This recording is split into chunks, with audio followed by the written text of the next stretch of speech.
جوان لڑکی ہو, جوان آدمی سے بات کریں آنکھوں میں آنکھیں ڈال کے اور بڑے مضبوط لہجے میں بولے کہ تمہیں میرے باپ نے بلایا, بلکہ وہ یہ کہے گی نہیں میرے باپ نے بلایا, کہ جو بات کرنی ہے مجھ سے کرو. باپ کون ہوتا ہے بھائی؟ جو بات کرنی ہے کس سے کرو؟ مجھ سے بات کریں آپ. تو ہم اس کو تعریف کے یار اٹ از کالڈ کانفیڈینس. یہ کیا ہے بھائی؟ یہ ہوتا ہے کانفیڈینس. نہ کوئی جھجک, نہ کوئی شرم, نہ کوئی ابا کا تذکرہ, نہ کوئی. انگریز تعریف کرے گا, انگریز کہے گا ہمیں ایسی ہی خواتین چاہیے تاکہ ہم چاند سے بھی آگے سفر کر سکیں. ابا بالغ ہوتے ہی لڑکی کے لیے اچھے رشتے کا انتظام کر رہے ہوں. جہاں ابا یہ انتظام نہیں کر رہے ہوں تو پھر بولنا کیا ہے؟ یہ حیا کے خلاف نہیں ہے. پھر لڑکی کو چاہیے بولے وہ کہ ابا کیا کر رہے ہیں آپ, واٹس گوئنگ آن. انگلش میں سمجھا دیں, ابا سمجھ جائیں گے انشاءاللہ.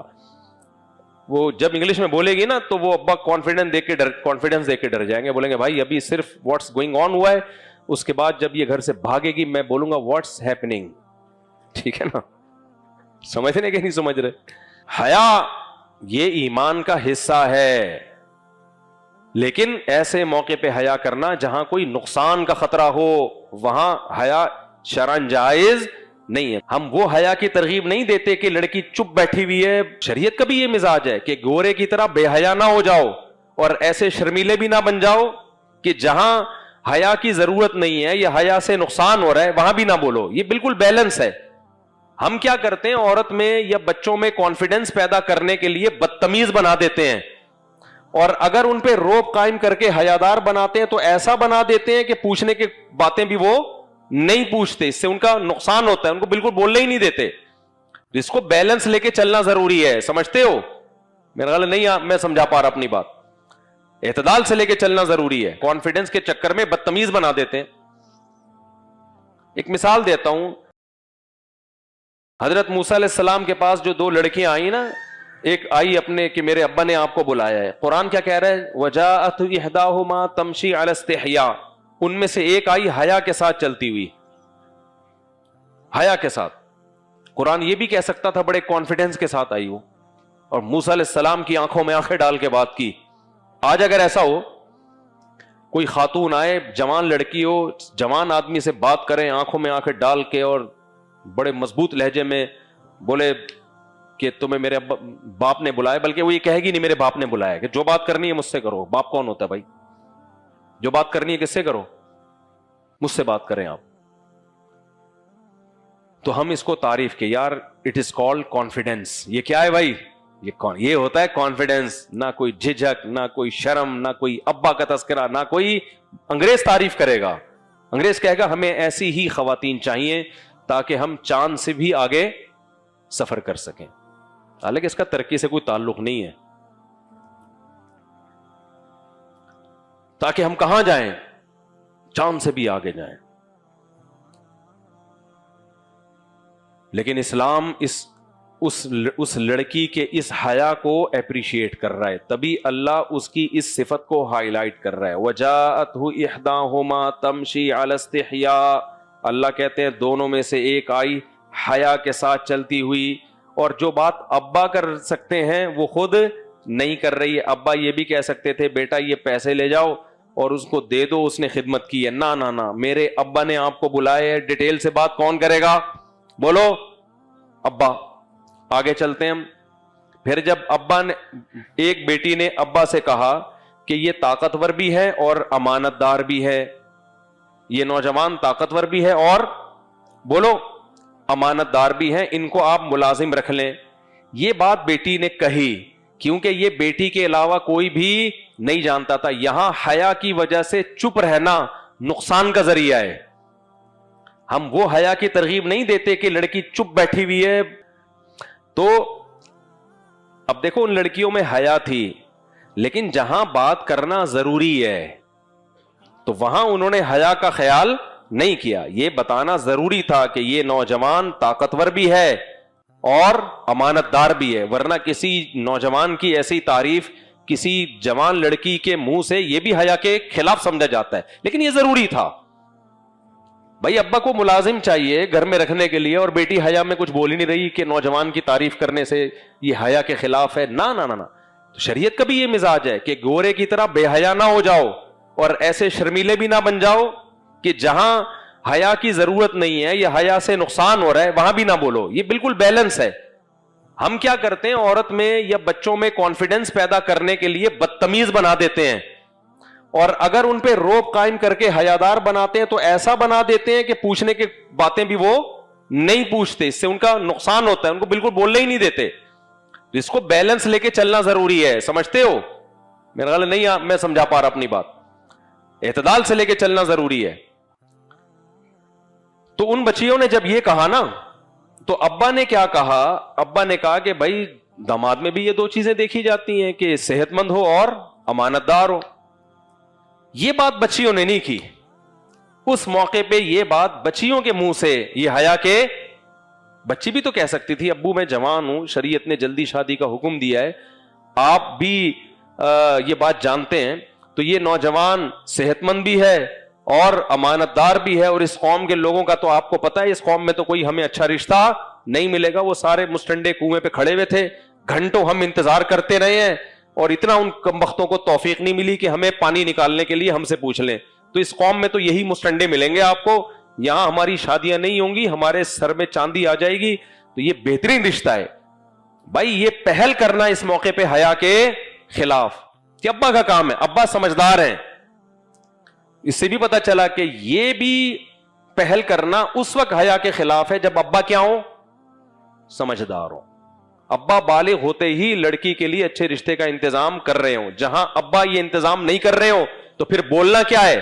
یہ حیا کے خلاف نہیں ہے. پھر لڑکی کو چاہیے بولے وہ کہ ابا کیا کر رہے ہیں آپ, واٹس گوئنگ آن. انگلش میں سمجھا دیں, ابا سمجھ جائیں گے انشاءاللہ. وہ جب انگلش میں بولے گی نا تو وہ ابا کانفیڈنس دے کے ڈر جائیں گے, بولیں گے بھائی ابھی صرف واٹس گوئنگ آن ہوا ہے, اس کے بعد جب یہ گھر سے بھاگے گی میں بولوں گا واٹس ہیپننگ. ٹھیک ہے نا, سمجھنے کہ نہیں سمجھ رہے؟ تو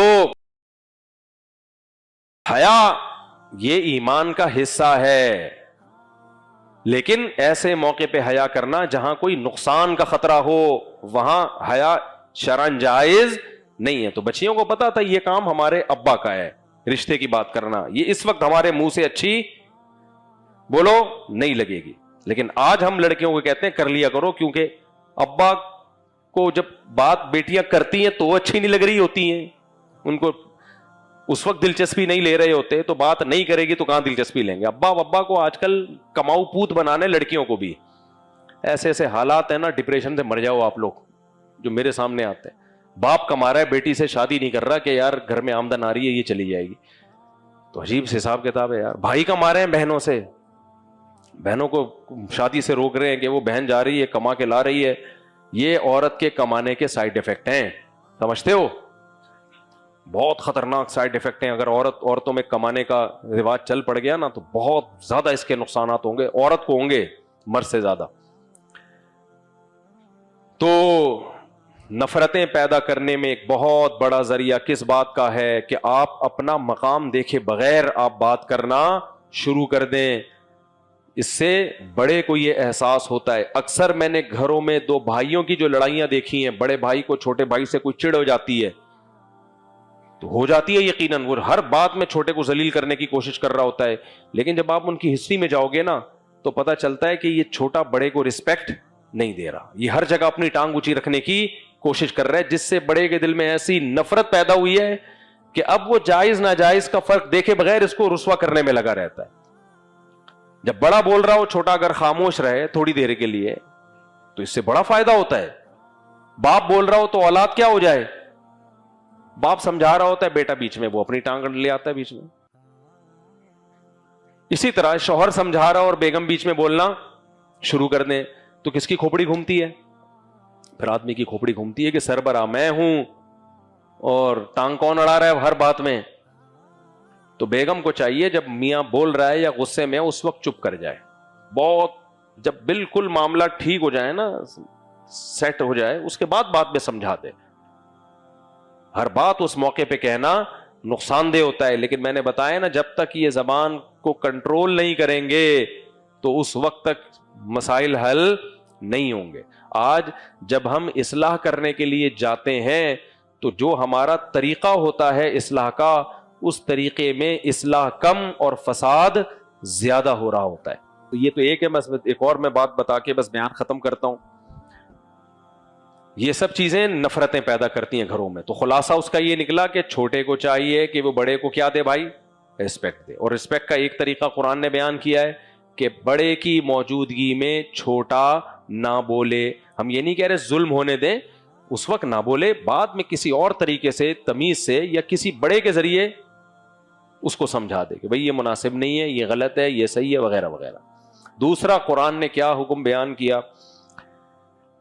لا یسخر قوم من قوم عسى ان يكونوا خيرا منهم.